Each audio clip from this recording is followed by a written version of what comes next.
दोस्तों, जय हिंद जय भारत।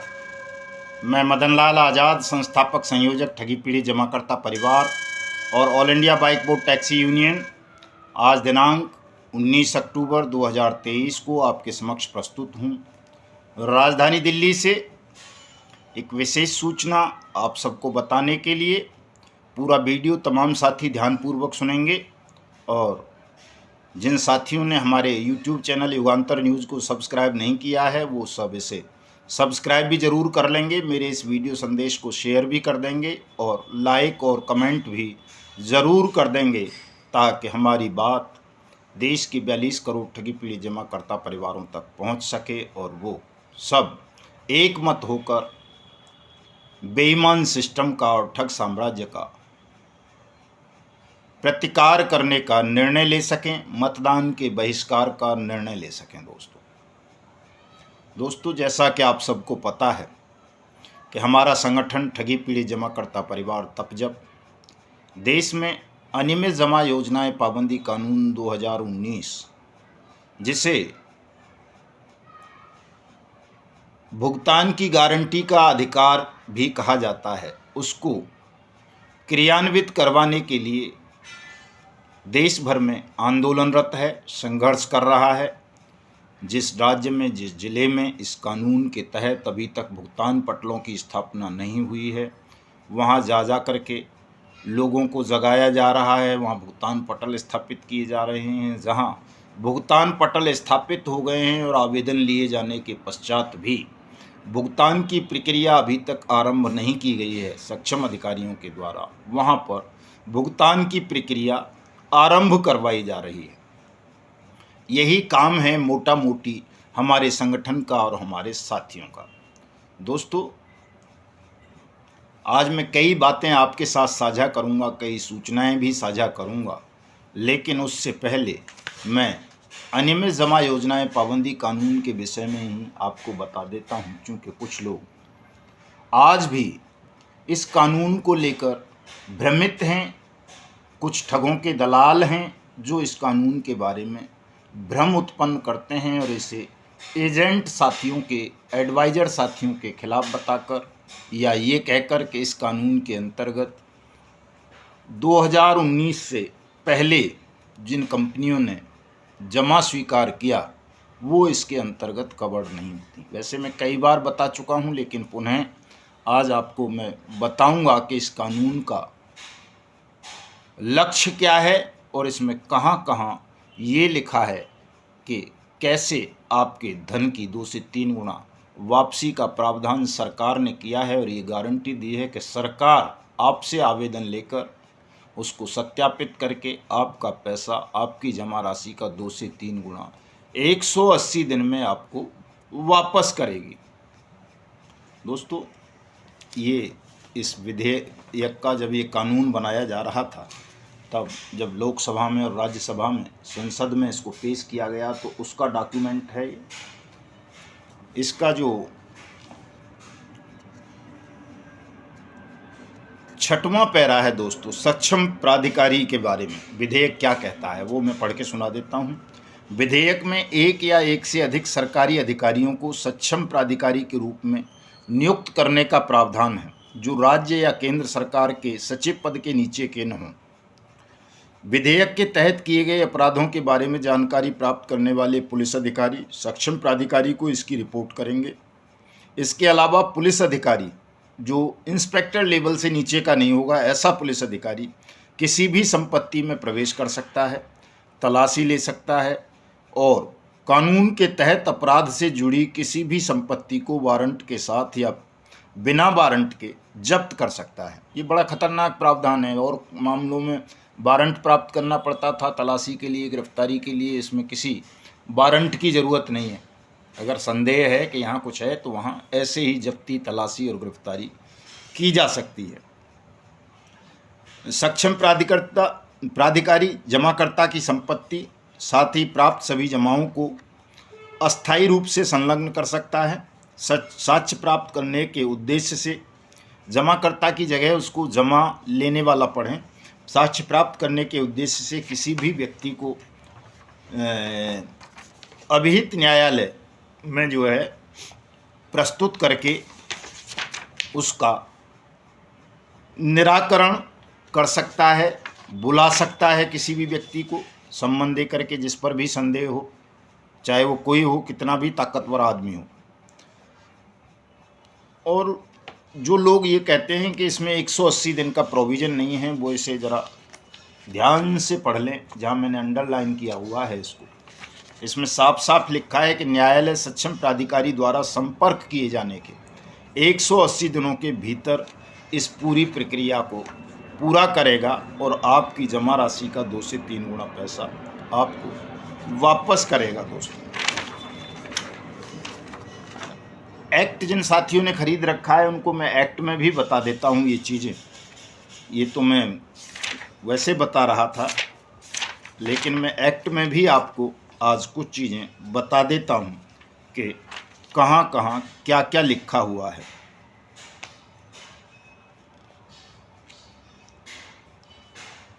ये भी लिखा है इसमें, आप देखोगे तो चैप्टर 5 है ये, इसका 5 में का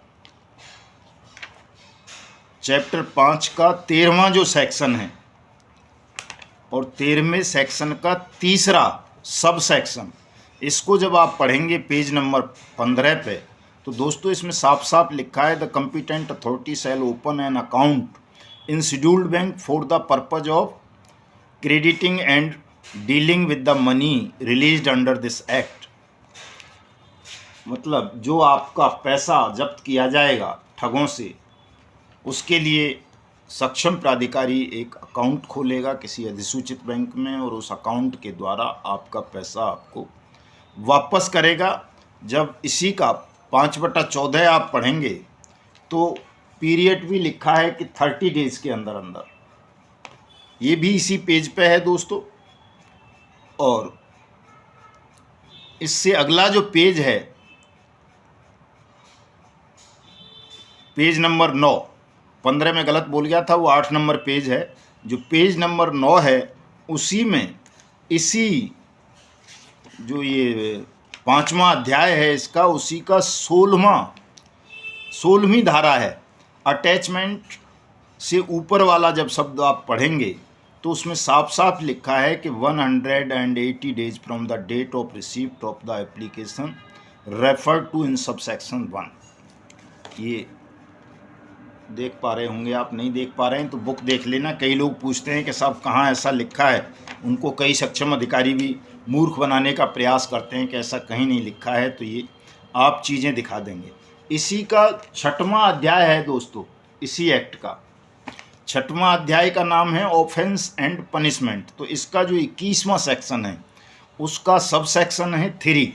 उसमें साफ साफ लिखा है कि 2 गुना आपकी जमा राशि का 2 गुना। जब तीसरा सेक्शन पढ़ोगे आप तो उसमें लिखा हुआ है, उसको पढ़ के बता दिया करें। और जब 22वां सेक्शन आप इसका पढ़ेंगे तो 22 में साफ साफ 3 गुना के लिए लिखा हुआ है दोस्तों। और 24वां पढ़ेंगे तो उसमें भी साफ साफ लिखा हुआ है कि प्रत्येक आवेदन पर 50 करोड़ रुपए तक का जुर्माना ठग कंपनी या ठग क्रेडिट कोऑपरेटिव सोसाइटी पर होगा। ये बुक दोस्तों चूँकि अंग्रेजी में है और हमारे साथी ज़्यादातर या तो हिंदी भाषी हैं या अपनी क्षेत्रीय भाषाओं को समझते हैं, तो उनकी इस समस्या का निराकरण करने के लिए भी हम अपने संगठन की ओर से ऐसी बुक तैयार कर रहे हैं। वो ज़्यादा से ज़्यादा हफ्ते 1.5 हफ्ते के अंदर आप सबके लिए उपलब्ध हो जाएगी, जो अंग्रेजी हिंदी दोनों भाषाओं में होगी। कई लोग हमारे संगठन को लेकर के भी उंगली उठाते हैं। ये वैसे तो PDF हम डालते रहते हैं, देखना इस पर सरकारी मोहर लगी हुई है। इसमें भी तमाम बातें हमने लिखी हुई हैं कि हम ठग मुक्त बेईमान रहित राष्ट्र राज्य का निर्माण करेंगे, देश के तमाम ठगी पीड़ित जमाकर्ता परिवारों के लिए आंदोलन करेंगे सत्याग्रह के माध्यम से, उनके लिए और भी जो भी काम किए जा सकते हैं वो सारे करेंगे दोस्तों। ये रजिस्टर्ड बायलॉज है, इसका हर पेज रजिस्टर्ड किया गया है सरकार द्वारा, दिल्ली सरकार द्वारा। इसमें किसी को कोई संदेह नहीं होना चाहिए। हम इसको वैसे भी व्हाट्सएप ग्रुप के माध्यम से भेजते रहते हैं दोस्तों। तो इसलिए हमारे किसी भी साथी को, चाहे वो हमारा कोई तहसील अध्यक्ष हो, ब्लॉक अध्यक्ष हो, जिला अध्यक्ष हो, मंडल अध्यक्ष हो, प्रदेश अध्यक्ष हो, संयोजक हो या राष्ट्रीय कार्यकारिणी का कोई साथी हो, किसी को किसी से घबराने की आवश्यकता नहीं है दोस्तों। हमारा सब कुछ लीगली है, कानूनी है, जो भी हम कर रहे हैं। हमारे बायलॉज में भी ये लिखा है कि हम 1 रुपये से लेकर 2100 रुपये तक का शुल्क ले सकते हैं। इसको आप पढ़ लें तमाम लोग, ये बहुत बड़ा नहीं है, केवल 9 पेज का है दोस्तों ये। और इसमें कहीं भी कोई भी ऐसी बात नहीं लिखी है जो हमारे इसकी बायलॉज की धारा 8 है दोस्तों, शुल्क के विषय में, जहाँ मेरी उंगली रखी है, ये आप देख पा रहे होगे, पढ़ लें इसको ठीक से। इसमें साफ साफ हमने लिखा है कि प्रत्येक ट्रस्टी व सदस्य ट्रस्ट द्वारा तय शुल्क का भुगतान समय पर करेगा। वर्तमान में ये शुल्क आजीवन 2100 रुपया मात्र है। साधारण सदस्यता शुल्क मात्र 1 रुपया है। सक्रिय सदस्यता शुल्क ₹500 मात्र है और प्रवेश शुल्क मात्र 100 रुपया है। तो हमारे संगठन के दरवाजे देश के तमाम नागरिकों के लिए खुले हुए हैं। कोई भी नागरिक जो किसी भी कंपनी या क्रेडिट कोऑपरेटिव सोसाइटी का पीड़ित है, जिसने कोई भी पैसा कहीं जमा किया है और वो वापस नहीं मिला है, तो वो हमारे संगठन तप जप की सदस्यता ले सकता है। उसे हम सदस्यता देंगे और उनको अब हम सबको एक परिचय पत्र भी जारी करेंगे और केंद्रीय कार्यालय की स्थापना हम विधिवत रूप से दिल्ली में करने जा रहे हैं। विदिन वीक हो जाएगी। सबके परिचय पत्र, अपॉइंटमेंट लेटर, नियुक्ति पत्र सब अब केंद्रीय कार्यालय दिल्ली के द्वारा ही जारी किए जाएंगे। जो ये क्षेत्रीय स्तर पर हमने अब तक सिस्टम बना रखा था, जिसकी वजह से कई जगहों की शिकायतें हमें मिलती हैं कि साहब गड़बड़ कर रहे हैं, लोग ज़्यादा पैसे लेते हैं, पैसे लेकर के किसी का परिचय पत्र नहीं बनाते हैं, नंबरिंग जो है मिसमैच हो रही है, कहीं कुछ, बहुत सारी दिक्कतें दोस्तों आ रही हैं। तो उन सब की समस्या का भी समाधान अब केंद्रीय कार्यालय दिल्ली में स्थापित करके हम करे दे रहे हैं। हमारे राष्ट्रीय अध्यक्ष आदरणीय सूरजदीन विश्वकर्मा जी अभी थोड़ा व्यथित थे, उनकी माताजी का देहावसान हो गया था। 14 अक्टूबर को उनका 13वीं का अंतिम संस्कार जो होता है वो भी हो चुका है। तो अब वो काफ़ी फ्री हो चुके हैं घरेलू जिम्मेदारियों से। जल्दी ही मैं उन्हें और अन्य साथियों को दिल्ली बुलाऊंगा, चूँकि फतेहपुर में भी एक बड़े कार्यक्रम का आयोजन हमको करना है राष्ट्रीय स्तर के का, तो उस पर हम चर्चा करेंगे और अन्य संगठन पे जो समस्याएं आ रही हैं उन पर भी चर्चा करेंगे। चूँकि बहुत सारी जगह से तरह तरह की शिकायतें मिलती हैं कि साहब वो ऐसा कर रहा है, वो ऐसा कर रहा है। मैं लगभग थक चुका हूँ ये अपील करते करते अपने साथियों से कि साथियों ईमानदारी से काम करो। हम सत्याग्रही लोग हैं, हम धन के लिए काम नहीं कर रहे हैं। हम देश के 42 करोड़ ठगी पीड़ित जमाकर्ता परिवारों की डूब चुकी मेहनत की रकम को वापस दिलाने के लिए मिशन भुगतान चला रहे हैं और सबका भुगतान करवा के हम 5 लाख बलिदानी साथियों को श्रद्धांजलि अर्पित करना चाहते हैं, जो किसी न किसी ठग कंपनी की या ठग क्रेडिट कोऑपरेटिव सोसाइटी की ठगी का शिकार बनकर अपनी जीवन लीला समाप्त कर चुके हैं। दोस्तों हमारा ये सारा अभियान उन्हीं के लिए समर्पित है। अगर ऐसा नहीं हुआ होता तो संभवतः हम ये आंदोलन नहीं चलाते, ये लड़ाई नहीं लड़ते। चूँकि हमारी आजीविका बहुत अच्छी चलती है, कोई दिक्कत नहीं है। हमें ये सब झंझटों में पड़ने के लिए हमको कोई आवश्यकता नहीं है कि साहब हम इन सब झंझटों में पड़ें, इतने रिस्क लें। लेकिन एक तो नारायण की इच्छा कि उन्होंने इस कार्य के लिए हमें चयनित किया, दूसरे मन में वो पीड़ा जो हमारे 5 लाख बलिदानी साथियों के बलिदान की है कि उनको किसी तरह से हम श्रद्धांजलि अर्पित करें, उनके बलिदान को व्यर्थ ना जाने दें। देश के 42 करोड़ ठगी पीड़ित जमाकर्ता परिवारों का भुगतान सुनिश्चित कराएं दोस्तों। और दोस्तों हमारे कुछ अति उत्साही साथी हैं, वो कहते हैं कि साहब गांधीवाद के रास्ते से भुगतान नहीं होगा, अब तो भगत सिंह, चंद्रशेखर और सुभाष चंद्र बोस और पता नहीं क्या क्या क्रांतिकारी बनने की आवश्यकता है। रेल रोकी जाए, सड़क रोकी जाए, ये किया जाए, वो किया जाए, मतलब अहिंसक वो हिंसात्मक आंदोलन चलाया जाए। चूँकि वर्तमान सरकार हिंसात्मक आंदोलनों को ही अपनी आँखों से देख पाती है, उसे अहिंसा से कोई लेना देना नहीं है। तो दोस्तों मैं एक बात बता दूं कि आप गांधी तो बहुत दूर की चीज़ हैं, भगत सिंह, चंद्रशेखर, सुभाष चंद्र बोस या और क्रांतिकारी जिन्होंने बलिदान किया देश की स्वतंत्रता के लिए, ऐसे बलिदानी तो कोई बहुत बड़ा काम नहीं है। जीवन लीला तो हमारे भी 5 लाख साथियों ने समाप्त कर ली है। गांधी के लिए तो उससे कहीं दूर की सोच पैदा करनी होती है गांधी बनने के लिए। तो आप तो अभी भगत सिंह जैसी स्थिति में भी नहीं हो। भगत सिंह तो फांसी पर लटक गए थे, उनको गोली मार के, बम फेंक के, सॉरी, केंद्रीय असेंबली में, सूतली बम। वो भी कोई वो नहीं था, सचमुच का बम नहीं था, कोई घायल भी नहीं हुआ था। सूतली बम था, केवल आवाज़, धमाका करने के लिए। और वो उस धमाके के कारण फांसी पर लटक गए थे सुखदेव, भगत सिंह, राजगुरु। उन्होंने मौत की भी परवाह नहीं की थी अपने लक्ष्य को प्राप्त करने के लिए, देश की आज़ादी को पाने के लिए। लेकिन आप तो एक मामूली एफआईआर से डर जाते हो भी, कि अगर कोई निवेशक थाने में केवल शिकायत दे आए तो उसी से आप घर द्वार छोड़ देते हो, हाथ पैर फूल जाते हैं आपके कि अब कैसे होगा, पुलिस बुला रही है, क्या बताएंगे उनको, क्या कहेंगे। तो जो लोग एक एफआईआर से डर जाते हों, उनसे आप भगत सिंह, चंद्रशेखर या सुभाष चंद्र बोस बनने की अपेक्षा करेंगे तो मैं समझता हूँ ये बुद्धिमत्ता नहीं है। गांधी होने की अपेक्षा करना तो और बड़ी बात है। गांधी तो पूरी जवानी जेल में ही रहे थे। हजारों एफआईआर अंग्रेज़ों ने उनके खिलाफ कर दी थी, और जब वो लगातार लड़ते रहे तो ये उनको इतनी ऊंचाई मिली कि एक दिन अगर वो नोटिस भी दे दें कि मैं उपवास कर रहा हूँ, तो जो वॉयसराय हुआ करते थे, जिनको आज राष्ट्रपति कहते हैं, वो स्वयं बुला लेते थे कि गांधी जी आ जाओ, अनशन करने की आवश्यकता नहीं है, आपकी मांग पर विचार करेंगे, आपकी मांग सुनी जाएगी। और जो न्यायपूर्ण मांग होती थी उसे सुन लिया जाता था। तो अभी हमारे अंदर न भगत सिंह बनने की क्षमता है दोस्तों, न गांधी होने की क्षमता है। अभी हम केवल एक प्रयास भर कर रहे हैं उनके मार्ग पर चलने का। और जिस दिन आपका ये प्रयास सफल होगा, उस दिन तो आपके साथ पूरा देश खड़ा होगा, जनमत खड़ा होगा। उस दिन किसकी हिम्मत है, कौन प्रधानमंत्री होगा, कौन राष्ट्रपति होगा, कौन मुख्यमंत्री होगा जो आपकी बात नहीं सुनेगा, आपकी मांग नहीं सुनेगा, आपका भुगतान नहीं करेगा। तो इस लड़ाई को अहिंसा के माध्यम से, सत्य के माध्यम से निरंतर बनाए रखने की ज़रूरत है।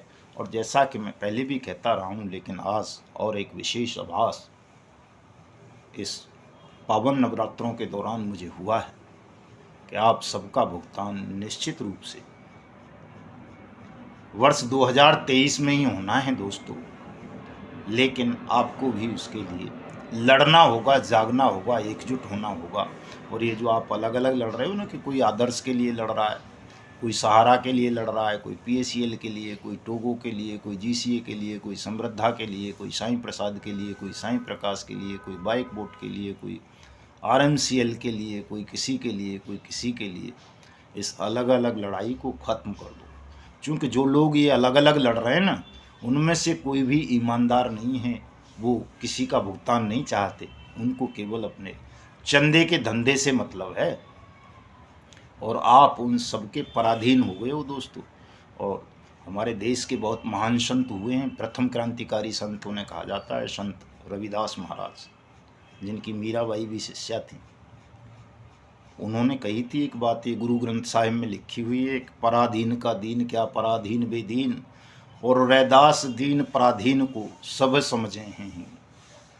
दोस्तों, आप जिस मानसिकता से, जिस स्थिति से गुजर रहे हो, वो पराधीनता से भी बुरी स्थिति है। विदेशी गुलामी से तो कोई भी आज़ादी प्राप्त कर लेता है, लेकिन ये जो विपन्नता, गरीबी की गुलामी है, ये बहुत भयावह गुलामी है। बाबा तुलसीदास भी कह गए हैं इस बात को कि दुनिया का अगर कोई अभिशाप है, सबसे बड़ा कोई कलंक है, तो वो निर्धनता है। और आप सब निर्धन हैं इस समय, मैं जानता हूँ अच्छी तरह से। इसलिए मैं तमाम अपने साथियों को भी कहता हूँ कि कोई आपका शोषण ना करे, कोई आपसे मंथली चंदा ना ले। 1 रुपया भी अगर आप दे दें तो उसे भी माथे से लगाकर आपका उपकार मानकर आपके लिए काम करें। मैं बहुत बार कहता हूँ आध्यात्मिक रूप से इस बात को, लेकिन मेरे साथी कई लालच में, स्वार्थ में, हवस में आकर आपका शोषण कर लेते हैं। मुझे मालूम है कई तो वो कौन सा बना लिया है उन्होंने, टपका नाम से जो ये एजेंट ठग मंडली बनी है, एजेंट सुरक्षा, ये आपको पता ही है कि वो आपसे कितना शोषण कर रहे हैं, आपका कितना शोषण करेंगे अभी। और आपको सुरक्षा दिलाने के नाम पर, जब मैंने सुरक्षा दिलाने के नाम पर किसी से 1 रुपया भी आज तक मेरे संगठन के किसी साथी ने नहीं लिया। हम बट्स एक्ट के माध्यम से आपको सुरक्षा दिलाना चाहते हैं दोस्तों, मैं आपसे 2-3 बातें और आज के वीडियो में कहूँगा, आप उन पर अमल कर लें। निश्चित रूप से आप सबका भुगतान वर्ष 2023 में ही होगा। इसमें किसी को कोई संदेह करने की आवश्यकता नहीं है, चूँकि ये प्रभु का आशीर्वाद है और सफलता प्रभु प्रसादी होती है, ये ध्यान रखना। जब उन्होंने जो नियत कर दिया है परमात्मा ने कि तब सफलता मिलेगी, तभी मिलनी है। उससे पहले आप लाख प्रयास कर लो, लाख आंदोलन कर लो, लाख रेल रोक लो, लाख आत्महत्याएं कर लो, कुछ भी कर लो, आपको सफलता नहीं मिल सकती दोस्तों। सफलता आपके संघर्ष को जब परमात्मा का आशीर्वाद प्राप्त होता है तभी मिलती है। इसलिए आप लोग तमाम एक तो मतदान का बहिष्कार करने का निर्णय लें, अपने अपने घरों पर, गली में, गांव में, दीवारों पर, शहर में, सड़क पर, जहां भी हो सके मतदान के बहिष्कार की अपील लिखें। पहले भुगतान फिर मतदान, नोट नहीं तो वोट नहीं, और नीचे लिख दें तप जप या ठगी पीड़ित जमा करता परिवार। अनियमित जमा योजनाएं पाबंदी कानून 2019 लागू करो, ये भी लिख सकते हो। और अपनी इच्छा से जो आपको लगे वो लिखवाइए, लेकिन लिखवाइए, ये बहुत ज़्यादा प्रचारित होना चाहिए। पता चलना चाहिए देश के प्रधानमंत्री को भी कि अगर अब उन्होंने आपका भुगतान नहीं किया तो आप वर्ष 2023 में 24 में 15 अगस्त को उन्हें लाल किले की प्राचीर पर ध्वजारोहण नहीं करने देंगे। कई दोस्त हमारे कहते हैं कि साहब हम नोटा पे वोट डालेंगे। मतदान का बहिष्कार करने से कोई न कोई हार जाएगा और कोई न कोई जीत जाएगा। दोस्तों, नोटा हमारा विषय नहीं है। नोटा जिनका विषय है उनको नोटा पर वोट बढ़ने से, वोट पड़ने से और वोट का परसेंटेज बढ़ने से लाभ होगा, आपको कोई लाभ नहीं होगा। आपका विषय है मतदान का संपूर्ण बहिष्कार। आप किसी पार्टी को, किसी निर्दलीय को वोट नहीं करेंगे, नोटा का बटन भी नहीं दबाएंगे, मतदान के दिन अपने घर में रहेंगे, मतदान केंद्र पर नहीं जाएंगे। आपका विषय ये है भुगतान। तो जब मतदान का परसेंटेज गिर जाएगा, मान लीजिए 50% वोट पड़े पिछले इलेक्शन में और अब इस बार 40% रह जाता है, 35% रह जाता है, तो इससे जो भी पार्टी सरकार बनाएगी या जो हार जाएंगी उन सबको पता चल जाएगा कि आपकी वजह से वोट का परसेंटेज इतना गिर गया है, आपकी संख्या देश में इतनी है।